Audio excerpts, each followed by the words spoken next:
So ఏం ఏం చెప్పిన ఎగ్జిట్ పోల్ సర్వేలు అనేది ఒకసారి చూద్దాం. ఒక్కొక్క ఎగ్జిట్ పోల్ని మనం కనుక పరిశీలిస్తే ఇది Chanakya strategies political survey and operations Jubilee hills by election exit poll.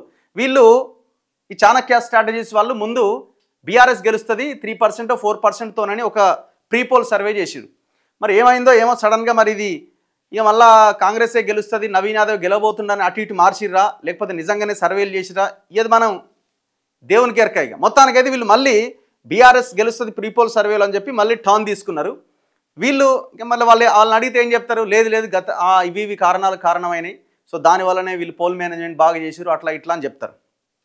So వీళ్ళు జస్ట్ ఎలక్షన్స్కి ఒక 2 days ముందు రిలీజ్ చేసిన సర్వేనే కదా, 2-3 days ముందు ఈక్వేషన్ మొత్తం మారిపోయిందని చెప్తున్నారు.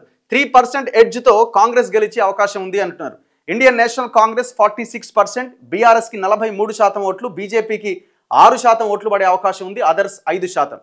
ఇక్కడ చాలా దారుణమైన విషయం ఏంటంటే Bharatiya Janata Party situation. BJP almost 17 to 18% votes gain చేయాల్సిన బీజేపీ ఎంత దారుణంగా దెబ్బతిన్నదో అర్థం చేసుకోవచ్చు. వాళ్ళ స్వయం కృతాపరాధమే దీనికి ప్రధానమైన కారణం కనబడుతున్నది. క్యాండిడేట్ సెలక్షన్ దగ్గర నుంచి, క్యాండిడేట్ని లేట్గా ప్రకటించడం దగ్గర నుంచి, ప్రచారం దగ్గర నుంచి ప్రతిదీ బీజేపీ ఫెయిల్యూర్ కిందనే కనిపిస్తుంది. BJP only Jubilee hills by ఎలక్షన్లో చేసిన తప్పుల కారణంగానే ఫెయిల్ అయిందనుకోవడం పొరపాటు.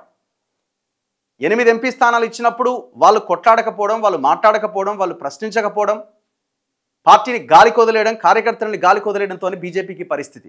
ఖచ్చితంగా ఆ పార్టీలో పెద్ద దుమారం రేగబోతున్నది, పెద్ద చర్చ కూడా జరిగే అవకాశం ఉన్నది.